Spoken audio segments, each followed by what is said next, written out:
Sir पर इसके अंदर अगर ऑब्जेक्ट को इक्विलिब्रियम में रखना है तो अपोजिट फोर्स और एक्चुअल फोर्स तो इक्वल होना चाहिए ना, ताकि दोनों का। करेंगे ना, अभी पुट करेंगे ना। Yes sir. अभी लगाएंगे बेटा, ठीक है। अच्छा, तो अब हमें ये पता लग गया कि फोर्सेस का रेजोल्यूशन कुछ इस तरह से है। एक बारी फिर से समझें कि फोर्सेस का रेजोल्यूशन कैसे, ठीक है। हमारे पास ये ऑब्जेक्ट कुछ ऐसे दिया हुआ था, हमने फोर्स का रेजोल्यूशन यहां से हटा दिया, ठीक है, और कुछ भी नहीं था। This was the case initially, ठीक है। तो अब समझें, उसने कहा कि फोर्स इस तरफ एक्ट कर रहा है, तो फोर्स का रेजोल्यूशन दिखाने के लिए हमने इसको एक्सटेंड करा और यहां पर हमने कहा फोर्स ऐसे रिजॉल्व होगी। पुशिंग का केस हुआ ये, so this will be F cos 60 and this will be F sin 60। अब ब्लॉक अगर आगे की तरफ जाने की कोशिश करेगा और ब्लॉक रेस्ट पे ही रहना चाहिए तो स्टैटिक फ्रिक्शनल फोर्स इस तरफ होगी। अब उसने आपसे क्या बोला, याद करो, जब हमने फ्रिक्शन करा था तो उसने हमसे बोला है कि कैलकुलेट द मैक्सिमम फोर्स, यही बोला ना उसने, calculate the maximum force so that arrangement does not move. तो इसका मतलब ये कौन सा केस हो गया, लिमिटिंग फ्रिक्शन का केस हो गया, है ना, ठीक है। Yes sir. हाँ, तो अब देखो फोर्सेस का रेजोल्यूशन आज जब आप करोगे तो कैसे करोगे बेटा, जो नॉर्मल रिएक्शन है, अच्छा बॉडी का वेट कहाँ जाएगा, डाउनवर्ड्स, mg, ठीक है। सबसे पहले वर्टिकल फोर्सेस को रिजॉल्व कर लें, तो आपका n will be equal to mg plus f sin 60 degree, और mg को आप लिख सकते हो √3 into 10 plus f sin 60 √3 by 2 is equal to normal reaction, ठीक है। सर एक बात पूछिए सर। हाँ बोलो। सर लिमिटिंग फ्रिक्शन तो होता है कि जब अमाउंट ऑफ फोर्स अप्लाइड होता है कि body is about to move, is about लेकिन to move, but body move नहीं करती ना। Yes sir. सर तो उसमें लिमिटिंग फ्रिक्शन कैसे हो गई, क्योंकि हमें तो उसे इक्विलिब्रियम में रखना बॉडी को। समझो, body is in about to move condition but body move नहीं कर रही, इट मींस वहां पर इनइक्वालिटी कंडीशन सेटिस्फाई नहीं हो रही है। सोचो, अगर अप्लाइड फोर्स और फ्रिक्शनल फोर्स दोनों बराबर हों तब भी बॉडी के अंदर एक्सेलरेशन तो कुछ भी नहीं होगा, यस सर। ठीक है।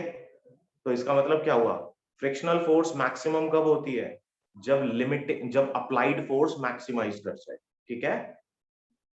Yes sir. तो ये केस लिमिटिंग का बनेगा, ठीक है। Okay sir. ठीक है, अब आ जाओ, तो √3 10 प्लस f √3/2 ये आपके पास पहली इक्वेशन बन गई, ठीक है। अब आप हॉरिजॉन्टल फोर्सेस को कंपेयर करो। हॉरिजॉन्टल फोर्सेस कहती हैं F cos 60 will be equal to frictional force, दो ही फोर्सेस है ना हॉरिजॉन्टल, तो F किसके बराबर होता है, म्यू r यानी n, तो ये कितना हो गया, F is equal to mu r, और F cos थीटा या r के बजाय n यूज कर लो यहाँ पे, और F हमने निकालना था, cos 60 कितना हो जाएगा 1/2, ठीक है। Yes sir. अब n की वैल्यू तो आपने ऑलरेडी कैलकुलेट कर रखी है ना, उसको यहाँ पुट कर सकते हैं, तो f/2 म्यू की वैल्यू है 1/2 √3, n की वैल्यू ये रही √3 into 10 plus f √3/2, f calculate हो जाएगा बेटा यहाँ से, यस सर। तो ये हो जाएगा f/2 माइनस ऑफ, जब आप इसको अंदर मल्टीप्लाई करेंगे तो ये हो गया 4 यानी f/4, so this will be f/4 is equal to 10 √3 upon 2 √3, √3 से √3 कैंसिल आउट हुआ, दिस इज 5, तो एलसीएम यहाँ पर आ गया 4, so 2f minus of f is equal to 5, तो आंसर आ जाएगा बेटा F is equal to 20 newton. ठीक है यस सर, आगे सर। बेटा, सबको क्लियर है ये? सर हाँ बोलो। सर ये म्यू किस चीज को रिप्रेजेंट करता है? कोफिशिएंट ऑफ फ्रिक्शन को।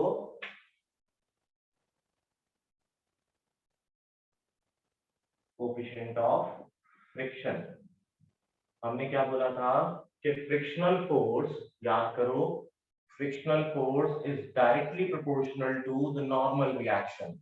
तो फ्रिक्शनल फोर्स किसके बराबर हुआ? Mu times the normal reaction, है ना? Yes sir.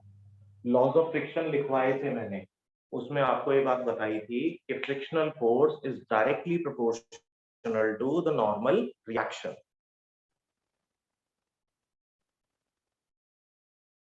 याद है? Yes sir. अच्छा ठीक है, तो ये वाला क्वेश्चन सबको क्लियर है? Yes sir. क्लियर है बेटा?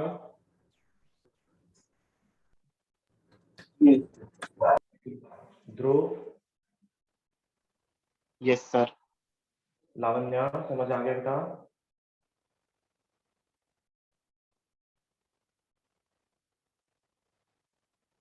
विज्ञा, यस सर। क्लियर है? जी सर। ठीक है, अगला क्वेश्चन देखेंगे। ठीक है, अगला क्वेश्चन भी एक काफी अच्छा क्वेश्चन है। मान लो कि आपको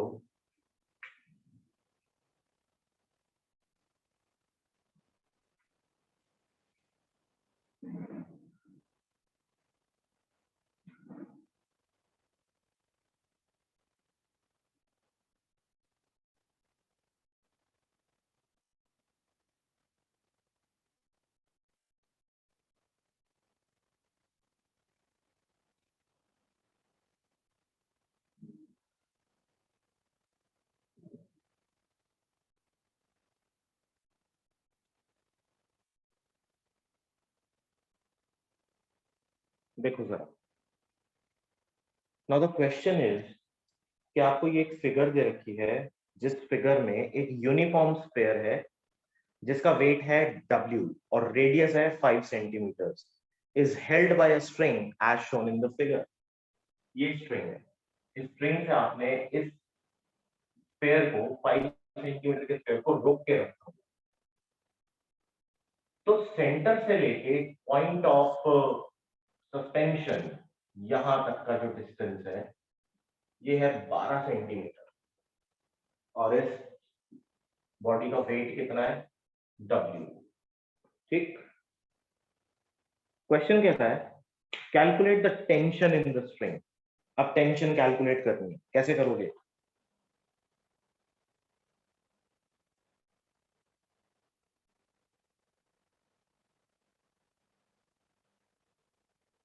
बोलो कैसे करेंगे? पहली बात, आपने इस पॉइंट के साथ इसको रोक रखा है, यहां से सस्पेंड किया हुआ है, तो टेंशन ऊपर की तरफ एक्ट करेगी, करेगी। Yes sir. वेट कहां जाएगा बेटा? डाउनवर्ड्स। ठीक है, अब इस टेंशन को आप, ये एंगल थीटा बना, तो इस थीटा के रिस्पेक्ट में रिजॉल्व कर सकते हो। तो टेंशन का एक कंपोनेंट ये होगा और एक कंपोनेंट ये होगा। तो एंगल के सामने वाली साइड परपेंडिकुलर होती है, सो this will B t cos theta, होगा ना?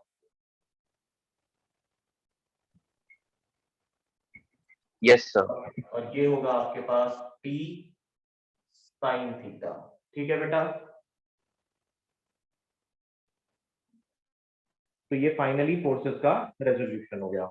अब आप ये देख रहे हो कि ये एक राइट एंगल ट्राइंगल बना हुआ है, if this is 12 and this is 5, तो ये जो स्लैंट साइड है this will B 13 by Pythagoras theorem. Yes sir. ठीक है, तो बस तो फिर अब आप इसको क्या कर लो? रिजॉल्व कर लो। ठीक है, अब सरफेस बॉडी के ऊपर जो नॉर्मल रिएक्शन लगाएगा वो कहां जाएगा? इधर।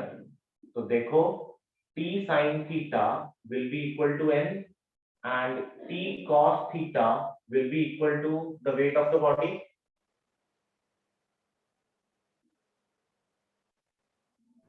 Yes, sir. ठीक है, तो आप अगर T निकालने की कोशिश करें तो देखो यहाँ से T is equal to W by cos theta. अब बाकी कुछ तो दिया नहीं हुआ, अब आप कहोगे कि cos थीटा, ओ सॉरी, तो टेंशन निकले ही कैसे, क्योंकि वेट की तो वैल्यू कुछ दे ही नहीं रखी। Either this must be the answer, और आप क्या कर सकते हो कि कितने टाइम्स वेट की टेंशन होगी, तो उसके लिए आप cos थीटा की वैल्यू राइट एंगल ट्राइंगल में से निकाल लो। cos थीटा की वैल्यू क्या होगी, बेस अपॉन हाइपोटेन्यूज। तो आपका cos थीटा होगा यहाँ पर, बेस कितना है 12, हाइपोटेन्यूज कितना 13, so this will be 12 by 13, so 13 W by 12 is the tension। Unit आएगी न्यूटन्स में, ठीक है सर नॉर्मल रिएक्शन कहाँ पर लगा था सर? देखो सरफेस लगाता है हमेशा नॉर्मल रिएक्शन, यस सर। तो T sin थीटा के एग्जैक्टली ऑपोजिट, ये पॉइंट के परपेंडिकुलर, यानी इस सरफेस के परपेंडिकुलर ये रहा। Okay sir. ऐसे समझो, मान लो कि ये आपका सरफेस था और ये बॉडी है, तो सिर्फ नॉर्मल रिएक्शन यहां से बाहर की तरफ जाएगा, डायरेक्टेड टुवर्ड्स द सेंटर, ठीक है। Yes sir. अगर ये बॉडी स्फेरिकल ना होके, अगर ये बॉडी आपकी ऐसे होती, तो आपको ज्यादा अच्छे से क्लैरिटी आ गई कि भाई नॉर्मल रिएक्शन तो यही होगा, है ना।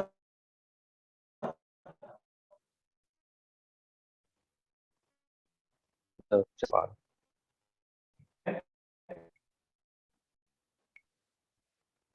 भाई इसको करके तो भी तो हम यही कहते हैं ना कि वेट नीचे और नॉर्मल रिएक्शन ऊपर। तो जनरली बच्चे क्या करते हैं, यहाँ पर बेटा ऐसे रट लेते हैं कि नॉर्मल रिएक्शन हमेशा वेट को बैलेंस करेगा। वो तब करता है जब हॉरिजॉन्टल प्लेन हो। Now this is the case of vertical plane. Vertical plane में वेट तो नीचे जाएगा हमेशा, तो नॉर्मल रिएक्शन कहाँ होगा, सरफेस के परपेंडिकुलर होता है, the two surfaces in contact, ठीक है। Yes sir. तो अगर मान लो कि ये आपके पास एक बॉडी है, इस बॉडी को मैंने अपने हाथ में ऐसे रखा, ठीक है, तो इसका नॉर्मल रिएक्शन ऊपर जा रहा है, लेकिन यही बॉडी अगर ऐसे हो जाए तो इसका वेट तो नीचे की तरफ जाएगा, लेकिन नॉर्मल रिएक्शन यहां से बाहर की तरफ, ठीक है।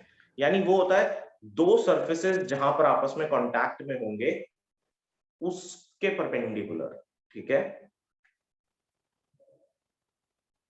Yes, sir. Yes sir. ठीक है, तो ये दोनों क्वेश्चंस क्लियर हो गए बेटा। Yes sir. Yes, sir. ठीक है, okay then let's move on to the next one. पहले ये वाला मैं रब कर देता हूँ, एक मिनट। अरे तुम में से किसी ने स्क्रीनशॉट लिया था इसका? सर मैंने ले लिया। चलो फिर ठीक है, फिर एक बार शेयर कर दूंगा, मैं बाकी में साथ भी शेयर करूंगा। Okay sir. सीधा ग्रुप पे डाल देना, अभी जब मैं वीडियो डालूं तब डालूं, ठीक है। Okay sir.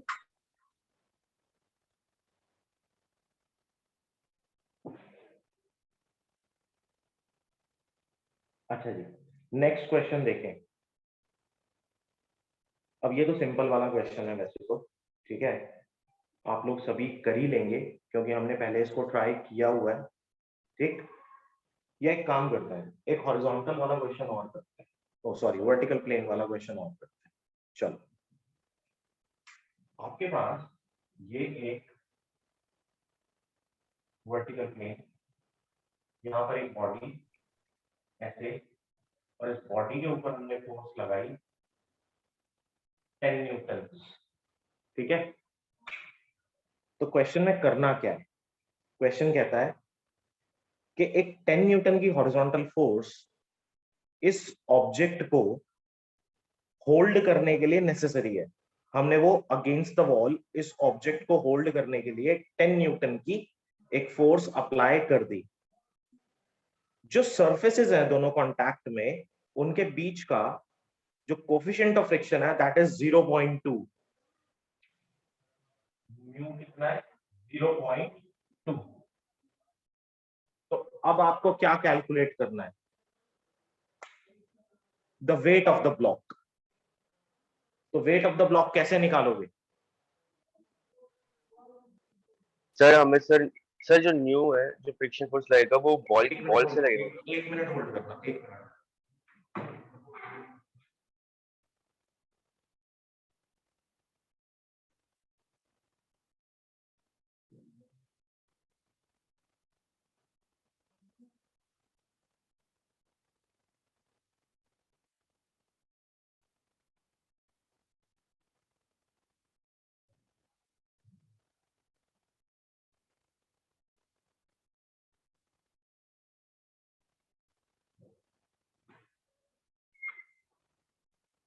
हाँ बेटा, अब बोलो।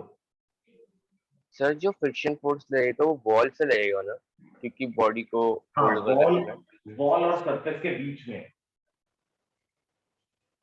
फ्रिक्शन हमेशा ही टू सरफेसेस इन कांटेक्ट के बीच में होता है बेटा।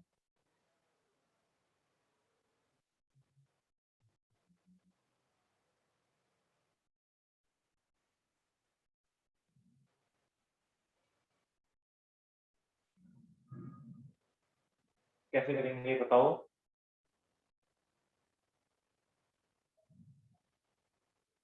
अच्छा, सबसे पहले फोर्स को रिजॉल्व कर लें।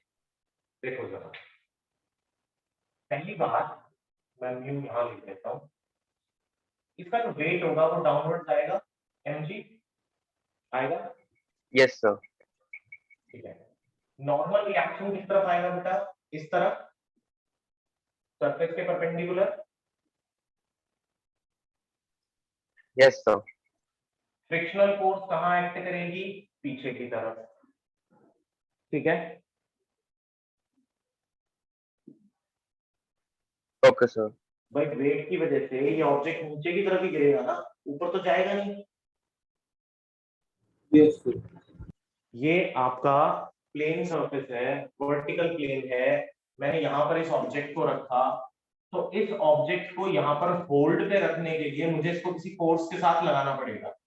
अगर मैं इस ऑब्जेक्ट के ऊपर जितनी फोर्स से मैंने इसको पकड़ रखा है, अगर मैं वो फोर्स हटा दूं तो ये कहां गिरेगा? नीचे ही गिरेगा ना। It means weight is directed downwards. और अगर ये इसके ऊपर स्लाइड करता हुआ गिरे तो फ्रिक्शन अपोजिट डायरेक्शन में जाएगा। क्लियर है? Yes, sir. Yes sir. ठीक है। तो फ्रिक्शन ऊपर, ये यहाँ। अब सबसे इंपॉर्टेंट बात क्या, सिस्टम किसमें है? इक्विलिब्रियम है ना। इक्विलिब्रियम में Yes, sir. Yes sir. Move नहीं कर रहा तो वो इक्विलिब्रियम में। आपने इसको लिखा वेट। वो कहता है कि आप वेट ऑफ द ब्लॉक निकालो। यही निकालना है ना हमको, weight of yes Yes, sir. sir. Simple सी बात हो गई बेटा। तो अब ध्यान से देखें, आपका एफ किसके बराबर होता है? म्यू आर होता है। Yes, sir. अब लिमिटिंग का केस क्या कहता है? द अप्लाइड फोर्स, जितनी फोर्स आपने अप्लाई करी, ठीक है, वो एग्जैक्टली आप, या हम यहां पर ये देखें, आप सारी बातें छोड़ो, वेट किसको काउंटर कर रहा है? एफ को काउंटर कर रहा है ना।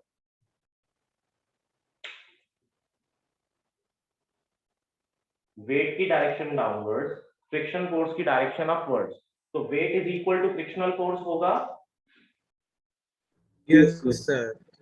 ठीक है। बट एफ किसके बराबर होता है बेटा? Mu R. तो F into, sorry, F is equal to mu into R. This is equal to weight. हो गया। अब नॉर्मल रिएक्शन आपका किसके बराबर आ रहा है? 10 न्यूटन के बराबर आ रहा है। Yes, sir. Yes, sir. दोनों बैलेंस कर रहे हैं एक दूसरे को। और सॉरी, म्यू आपका coefficient of friction is 0.2, this is balanced bye 10। तो आंसर कितना आ गया? 2 Newton. Okay. Weight of the block is 2 Newton. Sir normal reaction force के इक्वल कैसे हुआ? वो तो अपोजिट नहीं था एक दूसरे से, मतलब अपोज कर रहे हैं एक दूसरे को। अच्छा चलो ठीक है, एक काम करते हैं, ये ब्लॉक यहाँ था तो नॉर्मल रिएक्शन तो इधर आ गया। फोर्स आपने इधर लगाई थी, ये लो, इक्वल अब दिख रहे हैं? Yes sir. बात तो एक ही है बेटा, यहाँ पर भी दोनों एरोज एक दूसरे के अपोजिट हैं, तो यानी कि sum of these two forces at any given point is zero ना। Yes sir. अब ये फोर्स वेक्टर क्वांटिटी होती है बच्चे, ये भी वेक्टर क्वांटिटी है, तो जब आप इसको लिखते हो F1 vector is equal to F2 vector, तो इसका मतलब क्या हुआ, F1 vector plus of minus of F2 vector, तो ये जीरो ही होगा ना। इसीलिए हम यहाँ पर कहते हैं सम ऑफ टू फोर्सेस, ठीक है, क्योंकि जब हमने वेक्टर्स किया था तब ये बात बहुत अच्छे से समझी थी कि वेक्टर सब्ट्रैक्शन जैसी कोई चीज नहीं होती, होता तो वो वेक्टर एडिशन ही है। ठीक है ना। Yes sir. चलो नेक्स्ट,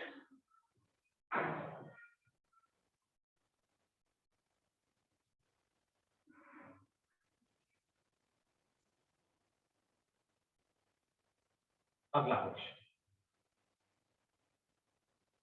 ये वाला क्लियर है ना बेटा सबको?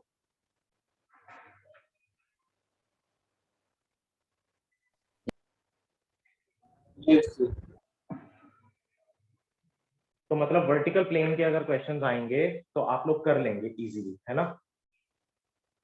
चलो अब एक और क्वेश्चन करते हैं, जहां पर हमारे पास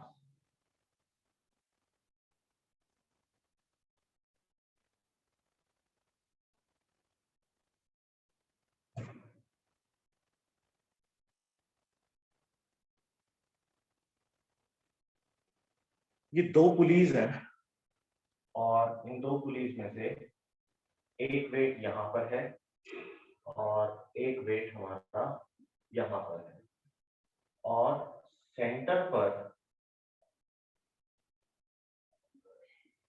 एक वेट आपने यहां पर सस्पेंड किया हुआ है, ठीक है। अगर हम लोग सेमी वर्टिकल एंगल की बात करें, तो ये सेमी वर्टिकल एंगल थीटा होगा और ये वाला सेमी वर्टिकल एंगल भी थीटा है।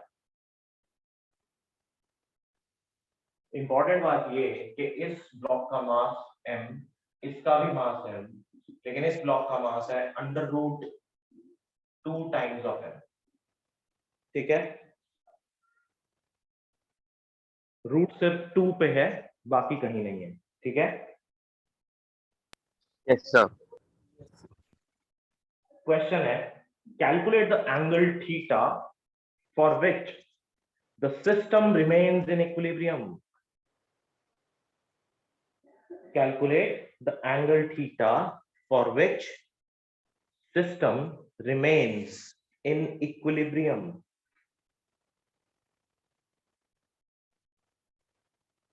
कैसे करोगे?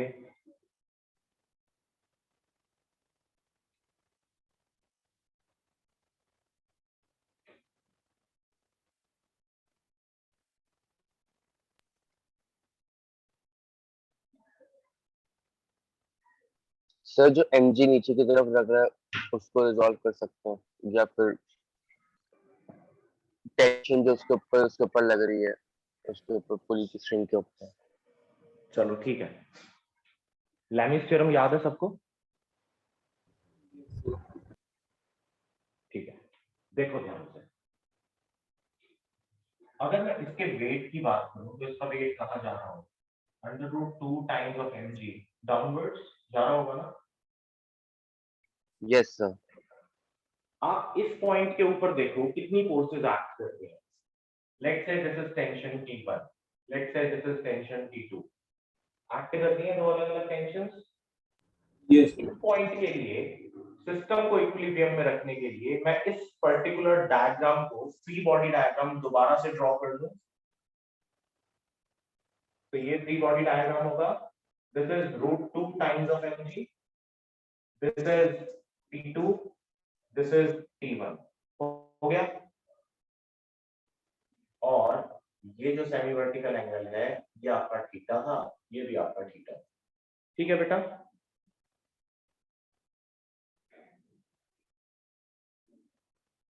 ठीक है। Yes sir. Yes, sir. अब देखना जरा यहां क्या हो रहा है, इन दोनों पे क्या हो रहा है। इसका वेट mg डाउनवर्ड्स जाएगा, तो एक स्ट्रिंग में एक ही टेंशन हो सकती है, तो यहाँ T1 थी तो यहाँ पर भी T1 होगी। तो क्लियरली T1 किसके बराबर हो गया, mg के बराबर। ठीक है, Yes, sir. तो मैं T1 की जगह mg लिख सकता हूं। Yes, sir. यहां देखो, ये भी mg डाउनवर्ड्स, टेंशन ऊपर T2, तो clearly T2 is equal to mg। यहां पर भी हम लोग mg लिख सकते हैं।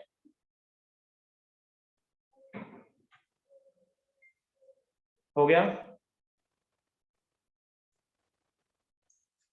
तो इस थीटा के रिस्पेक्ट में आप इस mg को अगर रिजॉल्व करो, इस थीटा के रिस्पेक्ट में इस mg को रिजॉल्व करो, तो एंगल के सामने वाली साइड परपेंडिकुलर होती है, यानी this is mg sin theta, this is mg cos theta, again mg cos theta, mg sin theta. देखो ध्यान से, ये कैंसिल आउट हो गए, अपोजिट डायरेक्शंस में है।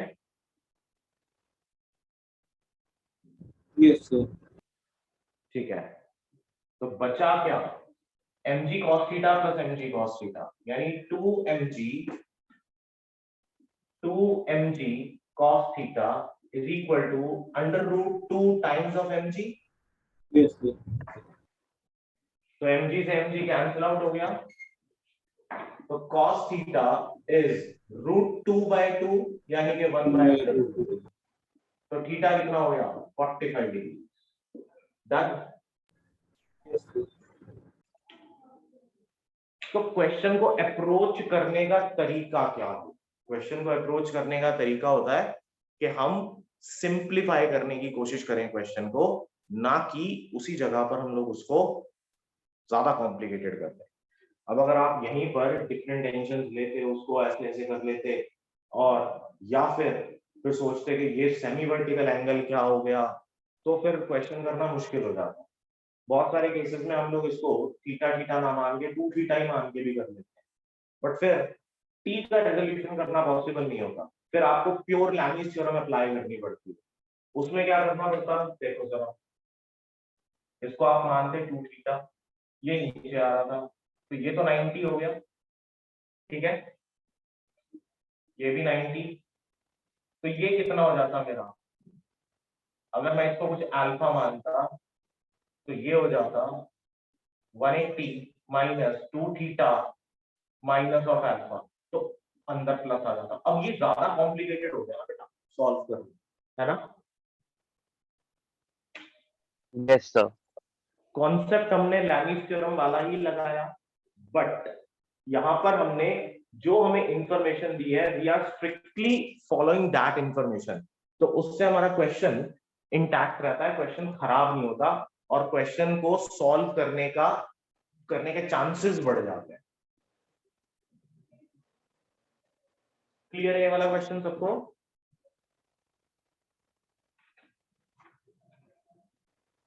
Yes sir. ठीक है, चलो नेक्स्ट क्वेश्चन।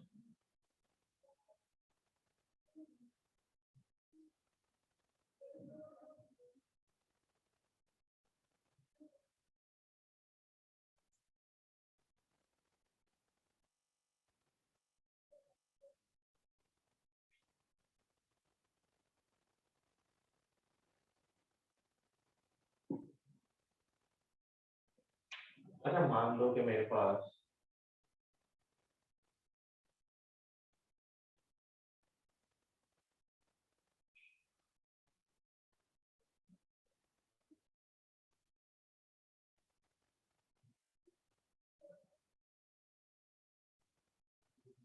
ये 2 ब्लॉक्स हैं, एक ब्लॉक है आपका 7.5 kg यानी 7.5 kg, एक ब्लॉक है आपका 10 kg। ठीक, ये एंगल आपको दिया हुआ है 30 डिग्री। अब क्वेश्चन ये कहता है कि एक्सेलरेशन ऑफ द सिस्टम निकालो। ये मैंने सबको सिखा रखा है पहले भी, फटाफट निकाल के दिखाएं। जल्दी से एक्सेलरेशन ऑफ द सिस्टम बताएं क्या आएगी।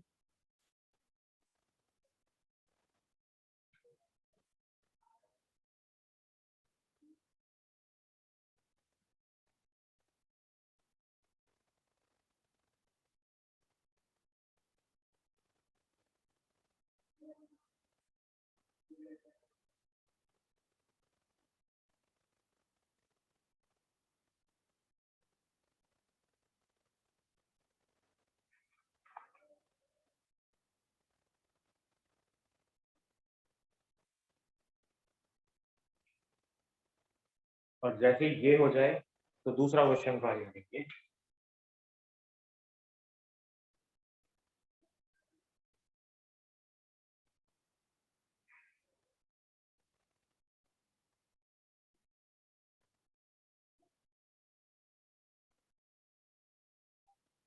ये 90 डिग्रीज और ये ले लो 45 डिग्री,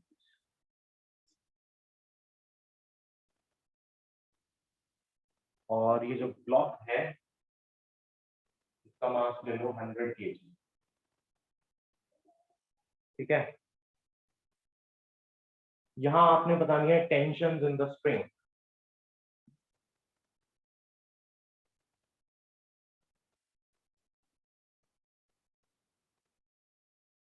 और यहां निकालनी है आपने एक्सेलरेशन ऑफ द सिस्टम।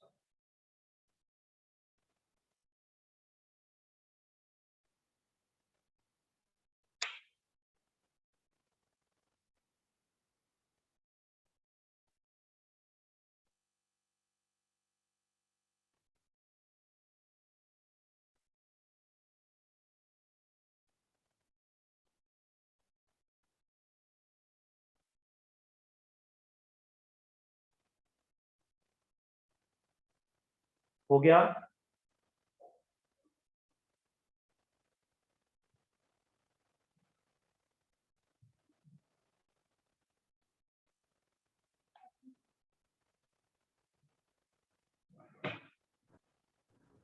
बोलो बेटा, सॉल्व हो गया?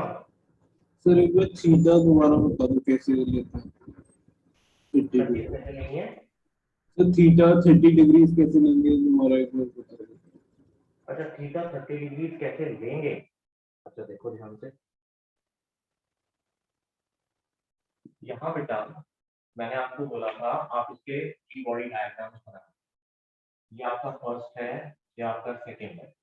अगर हम सेकंड का एफबीडी बनाएं तो वो कहता है कि वेट mg डाउनवर्ड्स, टेंशन ऊपर, और लेट्स से कि एक्सेलरेशन इसी तरह।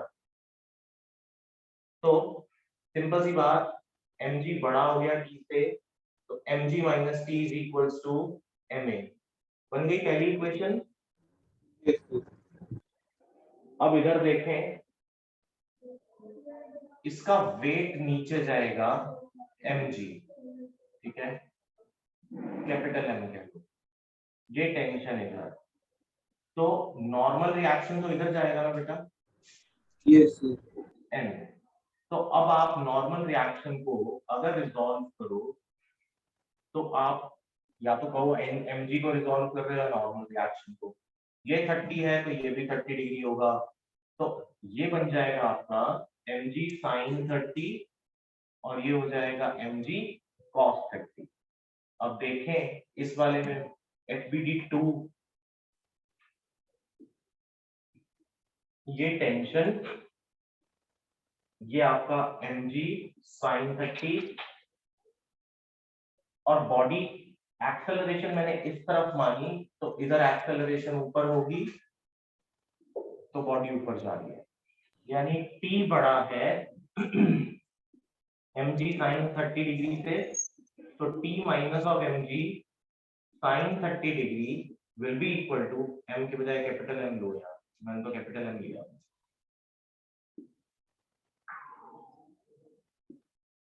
कैपिटल M,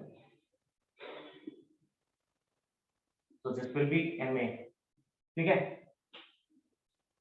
दोनों इक्वेशंस को ऐड कर देंगे अगर तो मुझे मिलेगा capital M plus small m into a is equal to, tension तो कैंसिल आउट हो जाएगी, तो बचेगा क्या, mg minus capital mg sine 30। अब साइन 30 इज 1/2, तो इसको अपॉन 2 लिख दो, तो एक्सेलरेशन आ गई बेटा, mg minus capital mg upon 2 upon m plus capital M, हो गया। Yes sir. अब वैल्यूज डाल दो और आंसर निकाल लो। अब ऐसे वाली सूरत में आपको ये फॉर्मूला याद कर लेना चाहिए, ठीक है। ये फॉर्मूला अगर याद हो तो जनरल फॉर्मूला क्या था नॉर्मल पुली सिस्टम के लिए, जनरल फॉर्मूला था A is equals to m1 minus m2 upon m1 plus m2 into G, ठीक है, यही होता था ना। Yes sir. तो आपको ये पता होना चाहिए कि आपका m1 कौन सा और m2 कौन सा, ठीक है। तो ऐसे वाले सिस्टम में याद रखेंगे कि आपका जो m2 है वो हमेशा इंक्लाइन प्लेन वाला रहेगा और m1 आप इसको मान रहे हो, ठीक। Yes sir. यस तो ये फॉर्मूला याद रख लो। अब यहाँ mg sin 30 से पता ही है कि ये mg/2 हो जाएगा, ठीक है ना। Yes sir. अच्छा, एक और परसेप्शन यहाँ से दूर हो जाती है, जनरली बच्चे ये सोचते हैं कि भाई ये बड़ा है तो एक्सेलरेशन ना नीचे की तरफ आएगी, लेकिन इफेक्टिवली देखें तो ये कितना हो गया, छोटा हो गया ना। ये तो आपका 7.5 रहा, लेकिन कैपिटल M कितना हो गया, यहाँ पर वेट कितना हो गया, हाफ हो गया। यस तो क्लियर है। सर फिर जो उधर M2 पुट करेंगे वो 10 kg पुट करेंगे फिर mg sin 30। M तो पुट करोगे आप 10, लेकिन mg/2 50 रह जाएगा वो।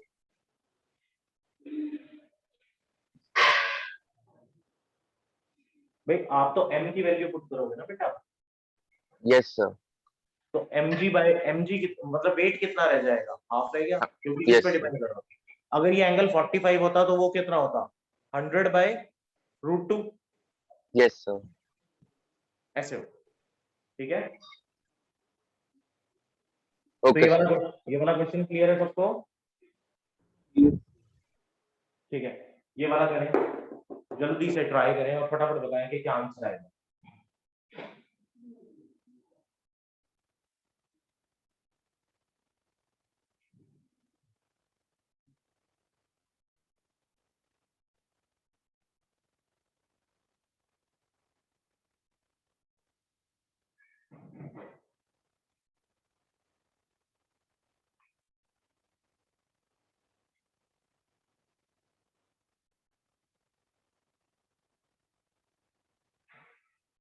सर इस वाले क्वेश्चन में कैलकुलेट करना है। लिखा हुआ बेटा, tension in the string, okay sir.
हो जाएगा।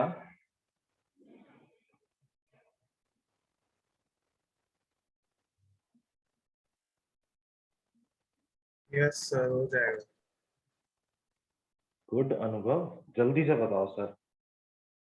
तो मैं बस कर रहा हूँ 2 मिनट।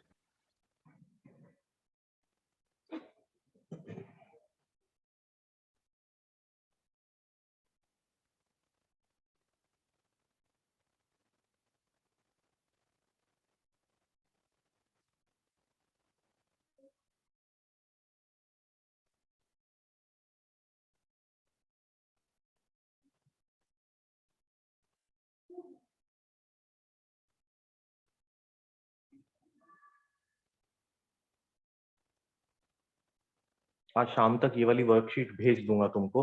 इसमें से जितने क्वेश्चंस बचे हुए हैं ना वो आप ट्राई करेंगे। सर हाँ बेटा। सर वो सर 10 AM को गौरव सर की भी सर क्लास इंस्टीट्यूट में। हाँ हाँ बेटा, अभी थोड़ी देर में छोड़ो। Yes sir.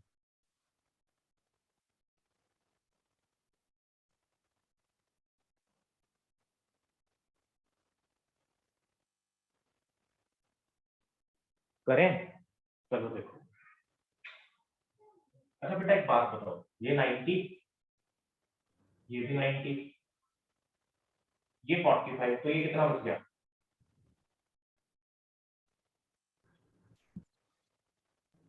सर 135 135 135, ये कितना है? 90, ये कितना बच गया?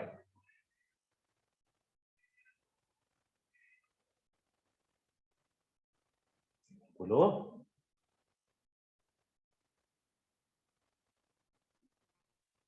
135 ये भी? सर 135 ही है। ठीक है।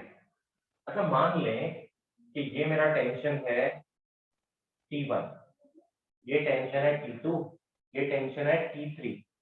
लैमिस थ्योरम अप्लाई करो। T1 अपॉन साइन 135, ठीक है? इसके सामने 135 है, Yes, sir. Is equal to T2 upon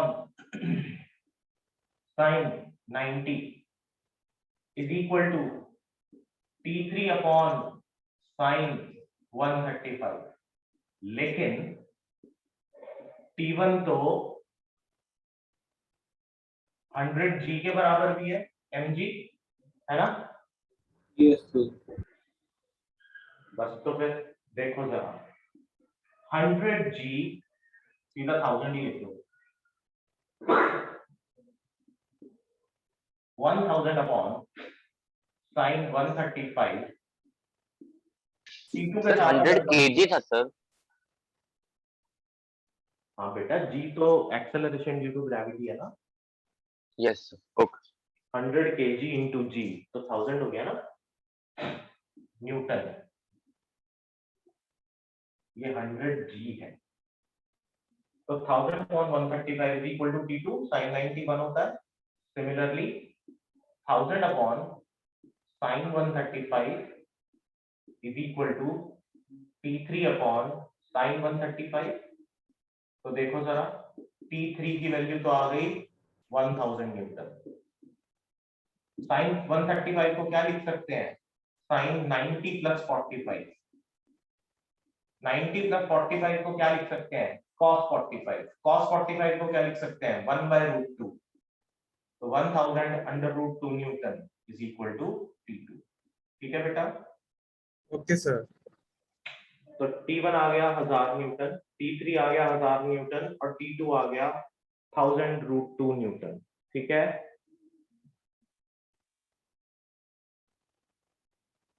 okay yes sir. Sir. Yes sir. अच्छा, तो आज हमने जितने भी क्वेश्चंस करे, ये questions different type of questions थे। क्या सबको क्लियर हो गए हैं? Yes sir. सर एक सर प्रॉब्लम है सर। हाँ बोलो। सर कंपोनेंट्स को सर कभी कभार रिजॉल्व करने में दिक्कत होती है, उसकी वजह से क्वेश्चन नहीं हो पाते थे कभी कभार। कंपोनेंट की रेजोल्यूशन का एक ही तरीका है, ठीक है? जितने ज्यादा रेजोल्यूशन वाले क्वेश्चंस कर सको, सिर्फ इतना नहीं कि आप पूरा क्वेश्चन ही सॉल्व करें, सिर्फ रेजोल्यूशन की प्रैक्टिस करो, ठीक है? किसी भी डायरेक्शन में कोर्स ले लो, कहीं पर भी ले लो, बस एक काम करना है, एक रेफरेंस एक्सिस के एक कंपोनेंट को परपेंडिकुलर निकालना है आपने और एक को पैरेलल निकालना है, ठीक है? Okay sir. मैं आज आपको कुछ वर्कशीट भेजूंगा, ठीक है? उस वर्कशीट के अंदर यही क्वेश्चंस रिपीटेड होंगे भी और कुछ एक्स्ट्रा क्वेश्चंस भी होंगे, तो आप वो सभी क्वेश्चंस की प्रैक्टिस करोगे, ठीक है? Okay sir. और मुझे बताएंगे कि वो क्वेश्चंस हो रहे हैं या नहीं हो रहे हैं। हाँ, एक और इम्पॉर्टेंट बात, जरूरी नहीं है कि क्वेश्चंस को सॉल्व करने के लिए हम अगले संडे तक का इंतजार करें। अगर आपको लगता है कि आपको क्वेश्चंस में ज्यादा परेशानी आ रही है, तो आप सभी लोग मुझे बता देना, हम अपनी रूटीन क्लास से पहले आधा घंटा 1 घंटा पहले थोड़ा सा अगर आप जल्दी आ सकते हैं तो जल्दी आ जाएं, सो दैट कि हम पहले क्वेश्चन सॉल्व कर लें और फिर आगे की तरफ मूव ऑन करें, ठीक है। तो मींस एक्स्ट्रा टाइम लेने में या देने में मुझे कोई आपत्ति नहीं है। जैसे मेरी 12th की क्लास 4 से 5 होती है टीटीएस में, तो अगर आप 3 बजे आ सकते हैं तो मुझे कोई दिक्कत नहीं है, आप मुझे बता दें कि सर हम 3 बजे आएंगे आज, ठीक है। Okay sir. ये सभी लोगों के लिए ये बात, ठीक। जो लोग अभी क्लास में प्रेजेंट नहीं है और वीडियो देखेंगे उनके लिए भी, और जो लोग क्लास में प्रेजेंट है जो सुन रहे हैं उनके लिए, ठीक है। तो आप मुझे बताएं पहले कि सर आज हम लोग वो न्यूमेरिकल्स की प्रैक्टिस करना चाहते हैं, ठीक है, या उनके सॉल्यूशंस डिस्कस करना चाहते हैं, तो आप मुझे बता दें, हम आ जाएंगे, ठीक है। Okay, sir. और अगर कभी ऐसा लगे कि सर आज जैसे आप ऑनलाइन ले लो, रात को 9 बजे ले लो, 9:30 ले लो, जब भी कभी आपको लगे तो आप मुझे वो भी बता दें, I am ready to do that also, ठीक है। Okay, sir. ठीक है, चलो ठीक है बेटा, फिर आज यहीं तक रखते हैं, बाकी